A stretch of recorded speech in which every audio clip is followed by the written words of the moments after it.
اما بعد، پچھلے اتوار کو حضرت یونس علیہ السلام کی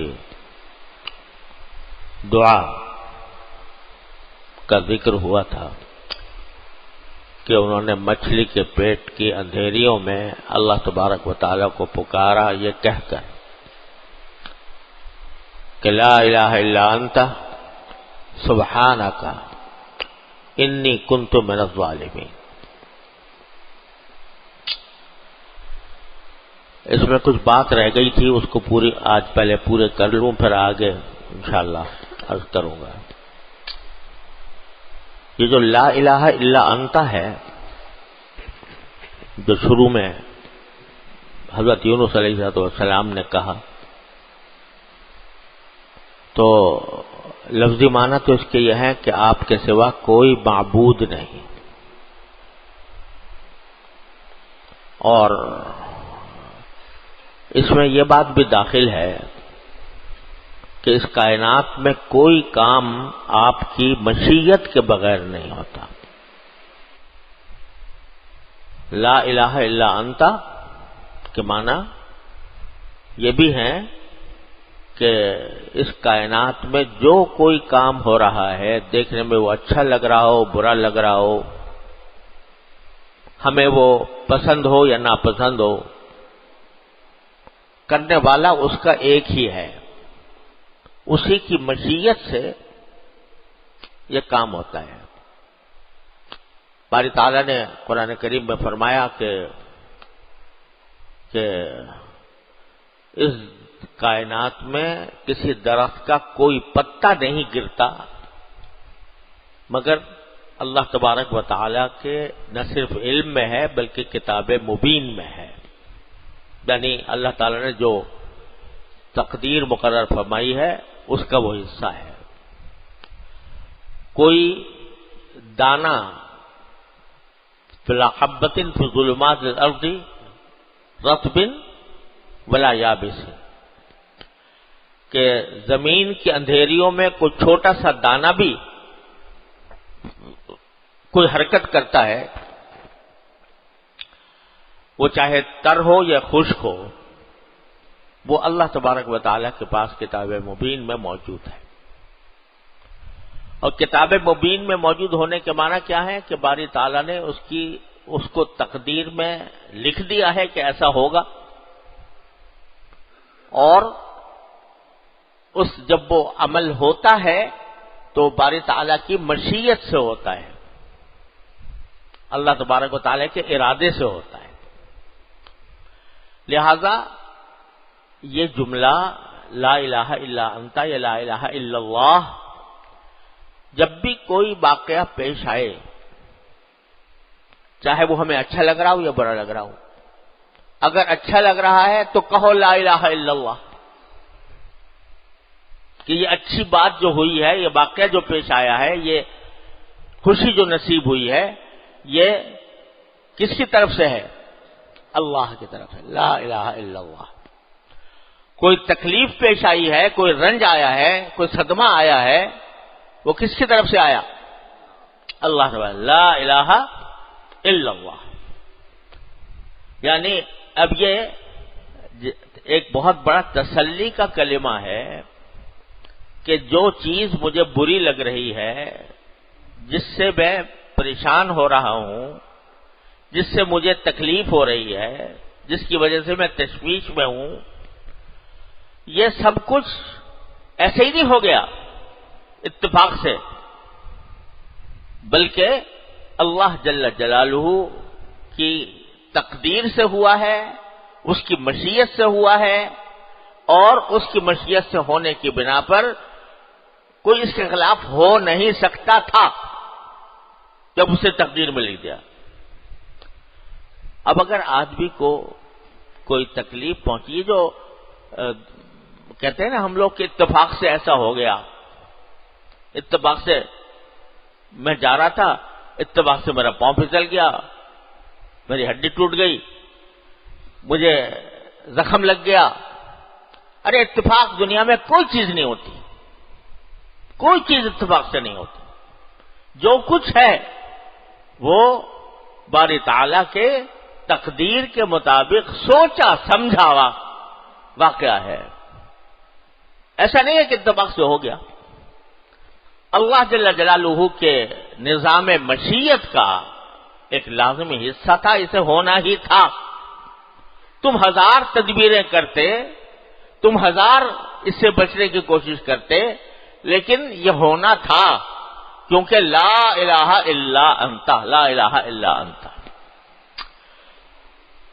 یہ دو حضرت یونس علیہ السلام نے مچھلی کے پیٹ کی تاریکیوں میں سب سے پہلا جملہ جو کہا وہ یہ لا الہ الا انت. یہ جو میں مچھلی کے پیٹ میں گیا، یہ جو میں تاریکیوں کے اندر مبتلا ہوا یا مچھلی کے پیٹ کی گھٹن میں مبتلا ہوا، اے اللہ میں پہلے تو یہ اقرار کرتا ہوں کہ یہ آپ کی مشیت سے ہوا ہے، اس پر کوئی اعتراض نہیں کیا جا سکتا، کوئی اعتراض نہیں.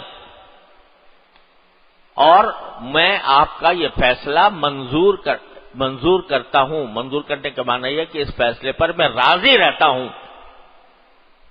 مجھے کوئی شکوہ نہیں ہے کہ آپ نے مجھے مچھلی کے پیٹ میں ڈال دیا، کوئی شکوہ نہیں. لا الہ الا انت، آپ ہی ہیں جو یہ سارے واقعات آپ کے مشیت سے، آپ کے ارادے سے ہو رہے ہیں. لا الہ الا.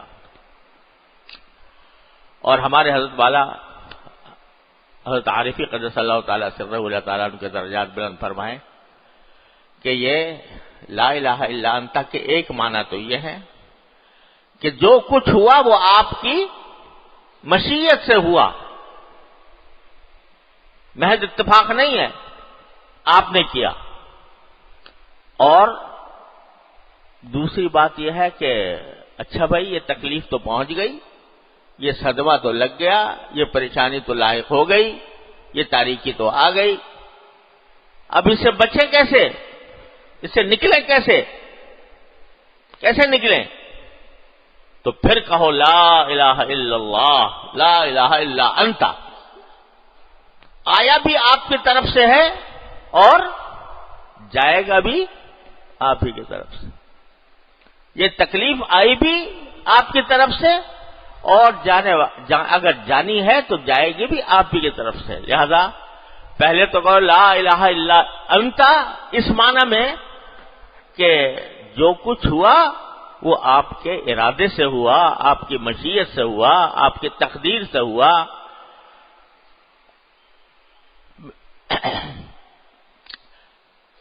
اس معنی میں کہو لا الہ الا انت.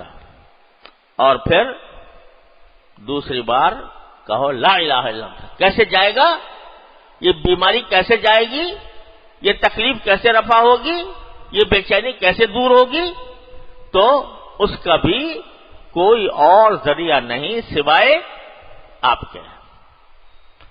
لا ملجا بلا منجا منک الا الیک. آپ کی تقدیر میں جو کچھ آپ نے فیصلہ فرمایا ہے اس سے کوئی پناہ نہیں، نہ کوئی نجات کی جگہ ہے مگر اے اللہ آپ ہی کے پاس ہو. تو جب بندہ یہ کہتا ہے تو یہ عبدیت کا ایک اعلی مقام ہے کہ بندہ یہ ایک طرف کہتا ہے مجھے کوئی شکوہ نہیں آپ کے اس تکلیف پہنچانے سے یا آپ کے اس صدمے میں مبتلا کرنے سے، مجھے کوئی شکوہ نہیں کیونکہ آپ کی طرف سے ہوا ہے. لیکن اب ہوا آپ کی طرف سے، لیکن اس کو دور کرنے کا راستہ بھی سوائے آپ کے پاس، آپ کے کسی اور کے پاس نہیں ہے. لہذا میں اب پھر رجوع کرتا ہوں آپ سے کہ لا الہ الا انت، آپ کے سوا کوئی اس کو دور کرنے والا نہیں ہے. تو میں اب آپ ہی سے رجوع کر کے مانگتا ہوں. میرے بھائی ہیں جناب محمد ولی راضی صاحب، اللہ تعالیٰ ان کو حیات طیبہ عافیت دارین کے ساتھ عطا فرمائے. انہوں نے ایک مضمون لکھا تھا، بڑی اس میں حکمت کی بات لکھی تھی. اس میں لکھا انہوں نے کہ ایک مرتبہ میں نے دیکھا کہ میرا پوتا ہے، اس کو اس کی ماں کسی بات پر مار رہی ہے، تو مارتے مارتے اب بجائے اس کے کہ وہ مار رہی ہے تو اس سے بھاگنے کے بجائے اسی سے لپٹ رہا ہے، ماں ہی سے لپٹ رہا ہے۔ دیکھا کہ بھئی اگر کوئی کسی کو پٹائی کرے تو وہاں سے بھاگے گا نہیں، لیکن وہ بھاگ نہیں رہا ماں سے، بلکہ پھر ماں ہی سے لپٹ رہا ہے کہیں اور جانے کے بجائے۔ تو فرماتے ہیں میرے ذہن میں یہ بات آئی کہ یہ جانتا ہے کہ مار بھی یہ رہی ہے اور مجھے بچانے کا بھی اس کے سوا کوئی اور میرے پاس سہارا نہیں۔ اگر میں کوئی اور اگر مارتا تو میں اسی کے پاس آتا، یہ مار رہی ہے تو پھر اس سے بچنے کا سہارا بھی کہیں اور نہیں ہے سوائے اس کی آغوش کے، سوائے اس کی گود میں بچانے کے، سوائے اس سے لپٹنے کے۔ تو بھائی صاحب اللہ تعالیٰ ان کو عافیت سے رکھے، انہوں نے فرمایا کہ مجھے یاد آیا کہ لا ملجا ولا منجا منک الا الیک، کہ بندے کو اپنے اللہ کے ساتھ ایسا ہونا چاہیے کم سے کم جیسا بچے کو ماں سے تعلق ہوتا ہے، کہ مار بھی وہ رہی ہے اور لپٹ بھی اسی سے رہا ہے۔ تو اگر کوئی صدمہ آ رہا ہے، کوئی تکلیف ہو رہی ہے، تو بندے کا کام یہ ہے کہ وہ پھر جا کر اسی سے لپٹے جس نے وہ تکلیف دی ہے۔ اس لیے کہ بندے کو اس بات کا اعتقاد ہونا چاہیے کہ اگر یہ مار رہا ہے، جیسے بچے کو ہوتا ہے کہ مار رہی ہے تو میرے ہی اور کوئی راستہ نہیں ہے میرے پاس، اسی طریقے سے بندے کو اپنے اللہ کے ساتھ یہی تعلق ہونا چاہیے کہ میرے پاس جو تکلیف آئی ہے اس کو دور کرنے والا بھی وہی ہے جس نے وہ تکلیف مجھے بھیجی ہے۔ لا ملجا ولا منجا الا الیک۔ لہذا فرماتے ہیں، ہمارے حضرت فرماتے تھے، اللہ تعالیٰ ان کے درجات بلند فرمائے، فرماتے تھے کہ اگر کوئی تکلیف پہنچے تو کہو لا الہ الا اللہ۔ کیا معنی؟ کہ یہ تکلیف سوائے اللہ کے کسی اور کی طرف سے نہیں آئی، اس معنی میں سوچ کر کہو۔ پھر کہو لا الہ الا اللہ، کہو کہ یہ تکلیف اگر جائے گی تو بھی اسی اللہ کی طرف سے جائے گی، وہی دور کرے گا، کوئی اور دور کرنے والا نہیں ہے۔ لا الہ الا اللہ۔ تو فرماتے ہیں اس کے دو معنی ہیں لا الہ الا اللہ، اور دو معنی کے اندر اس کو استعمال کرنا چاہیے ایسے موقع پر جب کوئی پریشانی لاحق ہو، کوئی تکلیف پہنچے، کوئی رنج پہنچے، یہ کہو لا الہ الا اللہ، لا الہ الا اللہ۔ نتیجہ کیا ہوگا؟ جب تم انہی سے لپٹ پڑے، جیسے ماں ہی سے لپٹ پڑا بچہ، پٹائی کرتے کرتے جب ماں سے لپٹ پڑے گا، آخر ماں تک کا جوش آئے گا کہ یہ تو مجھ سے ہی لپٹ رہا ہے، لہذا اس کو پھر پیار بھی کرے گی، اس کے دکھ کو دور بھی کرے گی۔ تو اللہ جل جلالہ ماں سے کہیں زیادہ بندے کے اوپر شفیق اور مہربان ہے۔ تو جب بندہ انہی کی طرف رجوع کرے گا تو ممکن نہیں ہے کہ وہ رحمت کا معاملہ نہ فرمائے۔ تو یہ جو حضرت یونس علیہ السلام نے مچھلی کے پیٹ میں کہا کہ لا الہ الا انت، تو اس میں بھی دونوں معنی پنہا ہیں۔ یعنی اور کوئی ہوتا نا تو کیا کرتا؟ یا اللہ مصیبت میں پھنس گیا ہوں، اب مجھے اس سے نکال دے، ہے نا؟ یہی کہتا نا، دعا کرتا کہ یا اللہ اس مصیبت میں پھنس گیا ہوں، نکال دے۔ لیکن وہ پیغمبر کیا کہہ رہا ہے؟ دعا مانگنے کے بجائے کیا کہہ رہا ہے؟ لا الہ الا انت، آپ کے سوا کوئی معبود نہیں، آپ کے سوا کوئی کرنے والا نہیں، اور پھر آپ کے سوا کوئی اس صورتحال سے نکالنے والا بھی نہیں۔ لا الہ انت۔ پھر کیا کہا؟ سبحانک،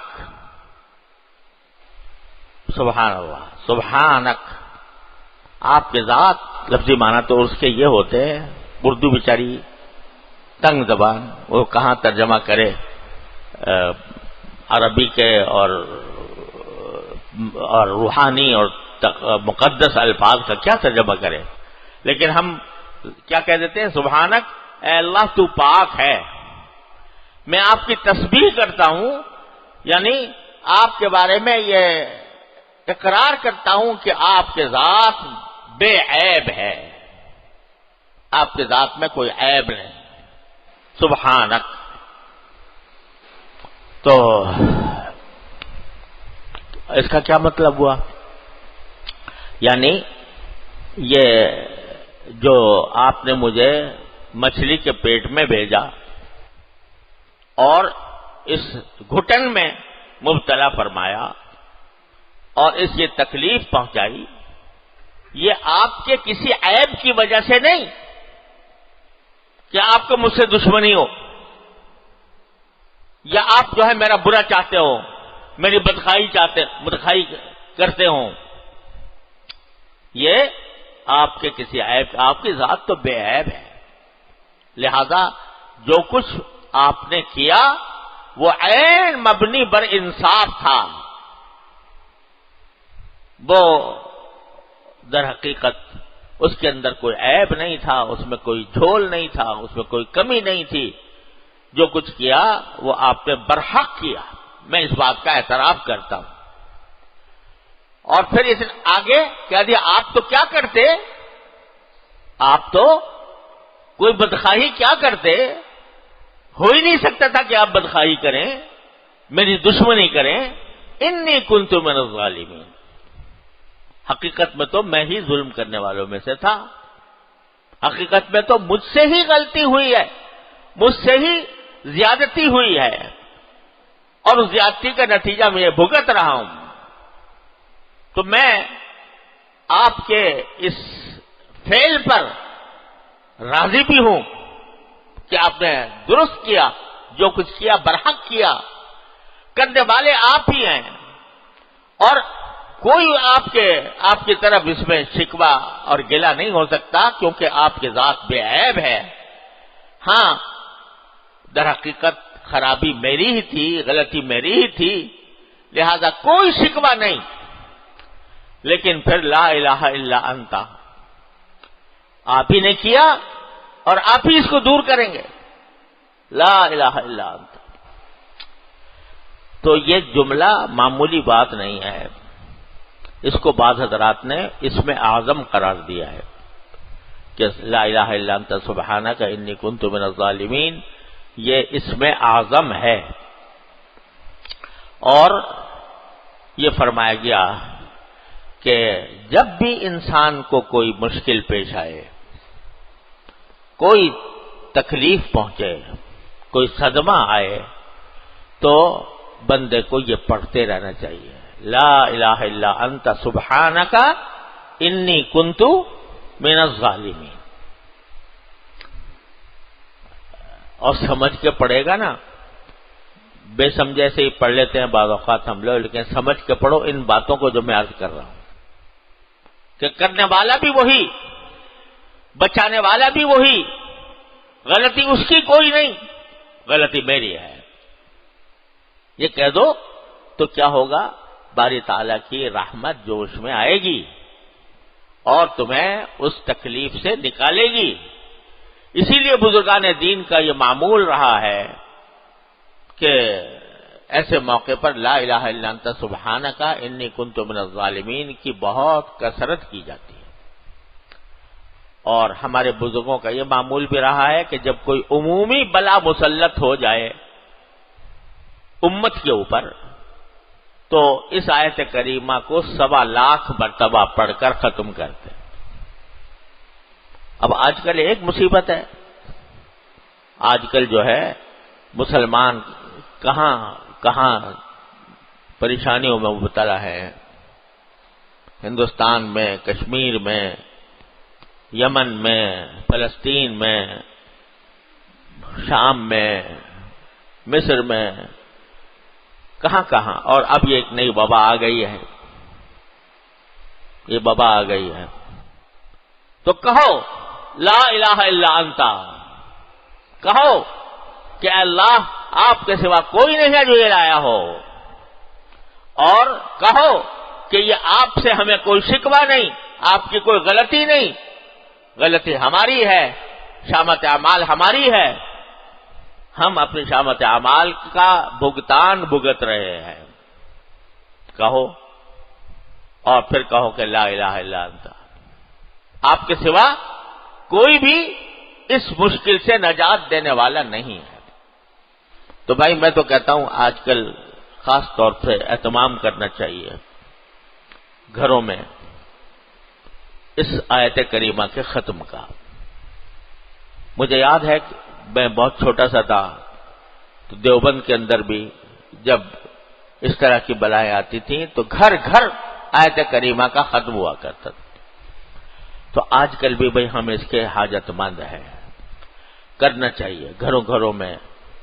اس سوالات کا مطلب یہ نہیں ہے کہ ایک ہی مجلس میں سب ہو جائے، اگر تھوڑا تھوڑا کر کے بھی کچھ لوگ جب ایک گھر کے لوگ ہی جمع ہو جائیں اور پڑھ لیں روزانہ 1000 2000 3000 5000 جتنا پڑھ سکتے ہیں، اور پھر سوالات پورے کر لیں، تو یہ اللہ تعالیٰ کی رحمت کو متوجہ کرنے کے لیے بہترین نسخہ ہے۔ اللہ تبارک و تعالیٰ ہمیں توفیق عطا فرمائے۔ پھر ایک اور بات جو اس سے تعلق رکھتی ہے، اور وہ بھی ہمارے حضرت والا کا حکیمانہ ارشاد ہے کہ جس طرح یہ جو ذکر آ رہا ہے نا، یہ جسمانی تکلیفوں کا ہے، کوئی بیماری آ گئی، کوئی وبا آ گئی، کوئی دشمن چڑھایا وغیرہ وغیرہ، اس موقع پر یہ آیت کریمہ کا ختم کیا جاتا ہے۔ ہمارے حضرت فرماتے تھے کہ جس طرح جسمانی مصیبتیں اللہ تعالیٰ سے پناہ مانگنے کے لائق ہیں، اسی طرح روحانی مصیبتیں، روحانی مصیبتیں کیا؟ روحانی مصیبت فسق و فجور کا بازار گرم ہے، باہر نکلتے ہیں کہ نگاہوں کو پناہ نہیں ملتی، بد نگاہی میں انسان مبتلا ہے۔ پہلے کبھی فحاشی اور اوریانی کے لیے سینما دیکھنے کے لیے جانا پڑتا تھا، اب ضرورت نہیں، ہر جیب میں پڑی ہوئی ہے فحاشی اور اوریانی کی کا سینما، ایک سینما نہیں، سینماؤں کا مجموعہ وہ جیب میں پڑا ہوا ہے، تو آنکھوں کو پناہ نہیں ملتی۔ اگر خبریں دیکھنے کے لیے بھی کھولو تو اس میں بھی نگاہ بھٹک جانے کا کہ 1000 راستے موجود ہیں، 1000 راستے موجود ہیں۔ اسی لیے میں عرض کیا کرتا ہوں کہ جس شخص کو اپنے اوپر بھروسہ نہ ہو اس کے لیے یہ ایسا فون رکھنا ناجائز ہے، ایسا فون رکھنا کہ جس میں فحاشی اور اوریانی کا احتمال موجود ہو، اس کو اپنے پاس رکھنا ناجائز ہے اس شخص کے لیے جس کو یہ بھروسہ نہ ہو کہ میں اپنی نگاہ پر قابو نہیں پا سکوں گا۔ تو غرض حالات ایسے ہیں کہ جس میں گناہوں کا بازار گرم ہے چاروں طرف، اور ہم اسی ماحول کے اندر رہ رہے ہیں۔ تو ہمارے حضرت فرماتے تھے کہ یہ سارا ماحول، یہ فسق و فجور کا ماحول، یہ اللہ بچائے گناہوں کا اور معصیتوں کا اور منکرات کا ماحول، یہ بھی ظلمات ہیں، یہ بھی تاریکیاں ہیں، یہ بھی اندھیرے ہیں جو چاروں طرف پھیلے ہوئے ہیں۔ اب دیکھو کیا کیا کبھی تصور نہیں ہو سکتا تھا کہ عورتیں جو ہیں وہ سڑک کے اوپر یہ کہتی پھریں گی کہ ہم ہیں آوارہ اور ہم ہیں بدچلن۔ کبھی تصور تھا کہ یہ کہتی عورتیں نکلیں کہ میں آوارہ ہوں، میں بدچلن ہوں، علی اعلان یہ کہتی ہوئی نکلیں گی؟ مگر ہے، واقعہ ہے۔ تو یہ جو ماحول سارا جو ہے لت پت ہے گناہوں سے، اور یہ سارا جس میں گناہوں کی اور منکرات کی تاریکیاں بکھری ہوئی ہیں. تو حضرت والا ہمارے فرماتے تھے کہ حضرت یونس علیہ السلام نے جب مچھلی کے پیٹ کی تاریکیوں میں یہ پکارا تھا کہ لا الہ الا انت سبحانک انی کنت من الظالمین، تو باری تعالیٰ نے کیا فرمایا تھا؟ اگلی آیت میں فرمایا کہ فنجیناہ من الغم، ہم نے بالآخر ان کی اس پکار کے نتیجے میں ان کو گھٹن سے نجات دے دی، گھٹن سے نجات دے دی. پھر اگلا جملہ کیا فرمایا؟ وَكَذَلِكَ نُنْجِي الْمُؤْمِنِينَ، جس کے معنی یہ ہے کہ ہم اسی طرح مومنوں کو نجات دیتے رہیں گے. یہ مضارع کا جو صیغہ ہوتا ہے عربی زبان میں وہ حال کے لیے بھی ہوتا ہے اور مستقبل کے لیے بھی ہوتا ہے. تو اسی طرح ہم مومنوں کو نجات دیتے ہیں اور اسی طرح ہم مومنوں کو نجات دیتے رہیں گے. یہ کہہ دیا اللہ تعالیٰ، یہ وعدہ کر لیا کہ اگر تم بھی ایسے بلا میں مبتلا ہو اور ہمیں پکارو تو ہم گھٹن سے نجات دیں گے. تو یہ کیا ہر آدمی مچھلی کے پیٹ میں جائے گا، ہر مومن، اور وہاں سے پکارے گا تو اللہ تعالیٰ نجات دیں گے؟ ارے بھائی وہ تو ایک واقعہ تھا، مچھلی کے پیٹ میں چلے گئے، واپس اللہ نے ان سے نکال دیا. لیکن اب جو کہا جا رہا ہے کہ مومنوں کو نجات دیں گے، تو اس کے معنی ہے کہ اے مومنوں تم بھی اب کسی بھی قسم کی ظلمت میں گھر جاؤ، حقیقی ظلمت میں، اندھیرے میں، یا گناہوں کی ظلمت میں، فسق و فجور کی ظلمت میں، باری تعالیٰ کی نافرمانیوں کی ظلمت میں، کفر کی ظلمت میں، شرک کی ظلمت میں، بدعات کی ظلمت میں، کسی بھی ظلمت میں گر جاؤ، ہمیں پکارو کہ لا الہ الا انت سبحانک انی کنت من الظالمین. پکارو گے تو کیا ہوگا؟ ہم تمہیں بھی نجات دیں گے. کہاں سے نجات دیں گے؟ وہی گھٹن سے نجات دیں گے. اب دیکھو ذرا سمجھ لو یہاں بات. اللہ تعالیٰ اپنی رحمت سے دل میں بات آئی، خدا کرے صحیح ہو، کہ یہ جو فرمایا، وعدہ کیا کہ ہم ہر مومن کو جب وہ ظلمات میں گھرے گا اور ہمیں اس طرح پکارے گا لا الہ الا انت سبحانک انی کنت من الظالمین، تو ہم اسے نجات دے دیں گے. نجات کیسے دے دیں گے؟ جیسے حضرت یونس علیہ السلام کو دی تھی کہ وہاں کیا کہا تھا؟ فنجیناہ من الغم، گھٹن سے نجات دے دی. اب گھٹن سے نجات دینے کے دو طریقے، ذرا سمجھ لو کہ گھٹن سے نجات دینے کے دو طریقے ہیں. ایک تو یہ ہے کہ وہ سارا ظلمات کا ماحول ختم ہی ہو جائے،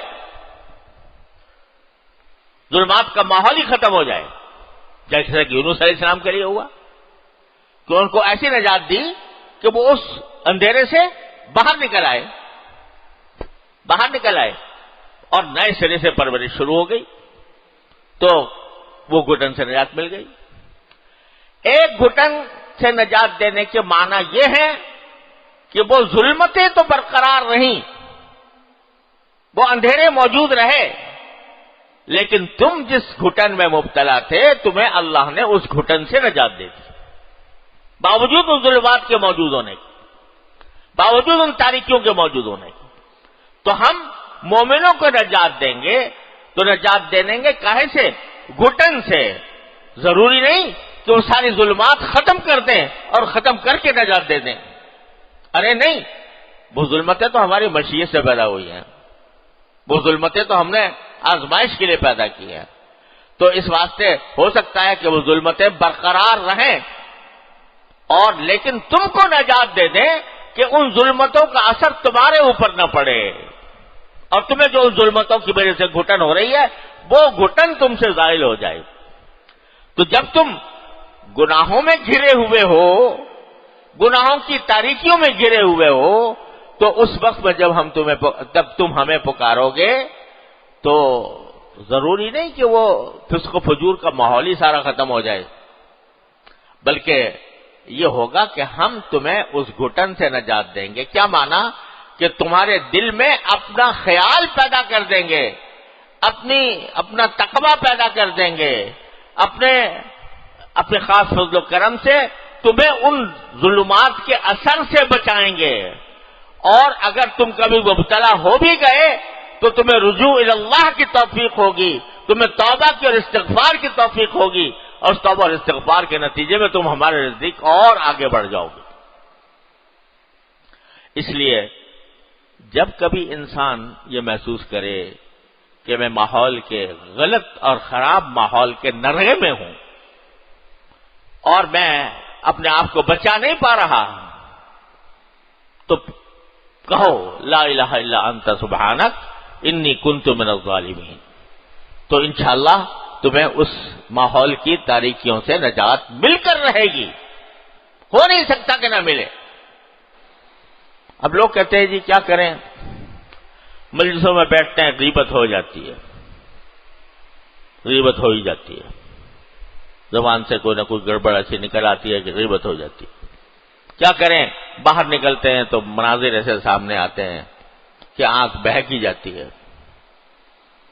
بھائی اگر یہ رونا روتے رہو گے تو رونا رونے سے تو کچھ نہیں ہوتا، لیکن جب یہ محسوس کر رہے ہو کہ ہم سے یہ نہیں ہو رہا تو پکارو اس کو جس نے ماحول پیدا کیا، اسی کو پکارو۔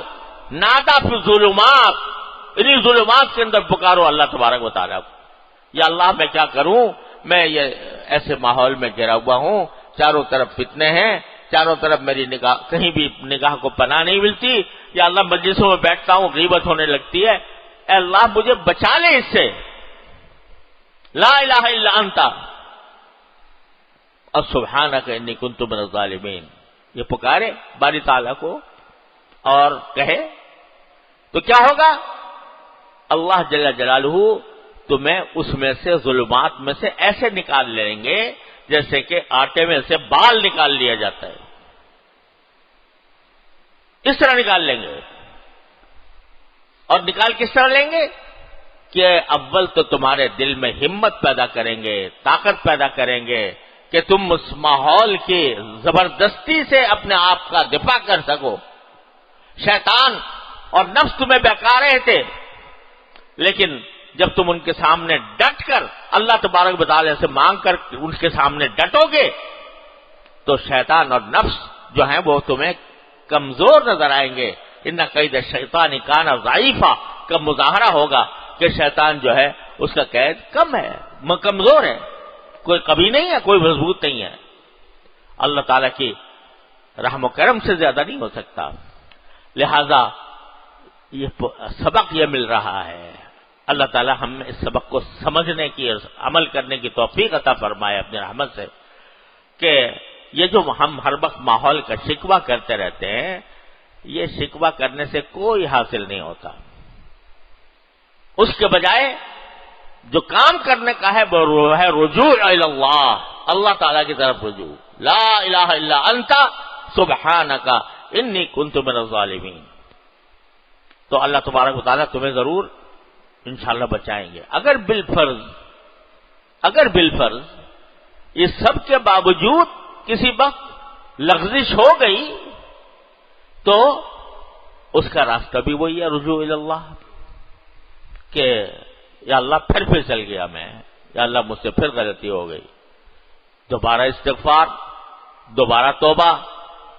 تو اس کے نتیجے میں کیا ہوگا کہ اللہ تبارک و تعالی اپنی غفاری کا مورد بنائیں گے انشاءاللہ، اپنی ستاری کا مورد بنائیں گے، اور ساری زندگی یہی کرتے رہو تو انشاءاللہ قبر کی منزل آسان ہو جائے گی۔ ساری زندگی یہی کرتے رہو، کیا کرتے رہو؟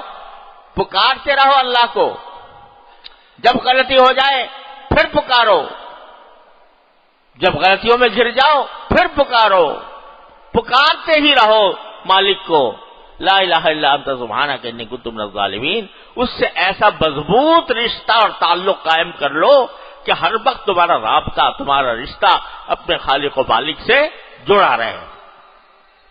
پھر دیکھو کیا ہوتا ہے، اللہ تبارک و تعالیٰ اپنے فضل و کرم سے اس کی توفیق عطا فرمائے تو دیکھو دنیا کہ کیا سے کیا ہو جاتا ہے، زندگی میں انقلاب آ جاتا ہے، کچھ جیسے جس حالت میں تھے اس سے کہیں زیادہ کسی اور مقام پر پہنچ جاتے ہو۔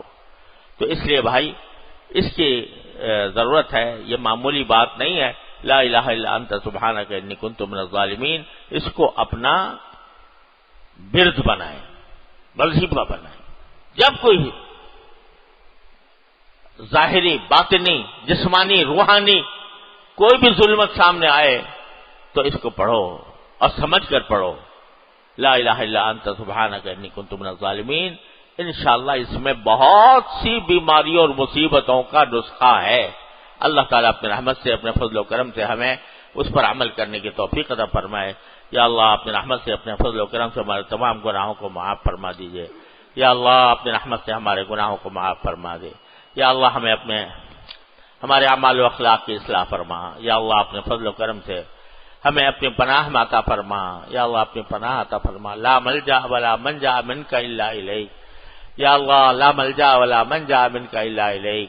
یا اللہ اپنی رحمت سے، اپنے فضل و کرم سے ہماری شامت اعمال کو دور فرما دے۔ یا اللہ ہماری شامت اعمال کو دور فرما دے۔ یا اللہ ہماری شامت اعمال کو دور فرما دے۔ اے اللہ ہمارے حالات کی اصلاح فرما دیجیے۔ یا اللہ ہمارے ساتھ تمام حالات کی اصلاح فرما دیجیے۔ یا حی یا قیوم برحمتک نستغیث اصلح لنا شاننا کلہ ولا تکلنا الی انفسنا طرفۃ عین لا الہ الا انت سبحانک لا الہ الا انت سبحانک لا الہ الا انت سبحانک اننا کننا ظالمین۔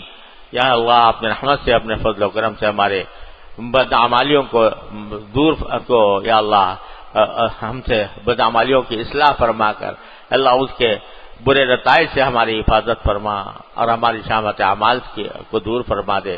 یا اللہ تمام حاضرین اور حاضرات کو ان کے تمام جائز مقاصد میں کامیابی عطا فرما۔ یا اللہ مجھ سے مختلف حضرات نے اپنی اپنی حاجتوں کے لیے یا اللہ دعا کی درخواست کی ہے، اللہ اپنے رحمت سے ان سب کے دلی مرادوں کو پورا فرما دے۔ یا اللہ بعض حضرات کے والد یا اپنے کسی عزیز کا انتقال ہوا ہے، وہ ان کی مغفرت کے لیے دعا کے خواستگار ہیں۔ یا اللہ اپنے رحمت سے ان کی مکمل مغفرت فرما، ان کو درجات عالیہ عطا فرما، ان کے پسماندگان کو صبر جمیل اجر جزیل عطا فرما۔ ایک اور صاحب ایک طالب علم ہیں، ان کی والدہ صاحبہ بیمار ہیں، یا اللہ اپنے رحمت سے ان کو صحت و عافیت کاملہ عاجلہ مستمرہ عطا فرما۔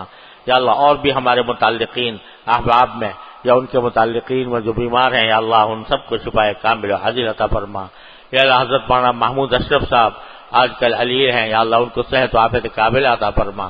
ہمارے دوست جناب محمد کریم صاحب، حاجی محمد کریم صاحب، وہ بھی بیمار ہے، اے اللہ اپنے رحمت سے ان کو صحت و عافیت کامل عطا فرما۔ یا اللہ ہر طرح کے شر سے ہماری حفاظت فرما، ہر طرح کے فتنے سے حفاظت فرما۔ وصلی اللہ تعالی علی خیر خلقہ سیدنا مولانا محمد وعلی آلہ واصحابہ اجمعین، آمین برحمتک یا ارحم الراحمین۔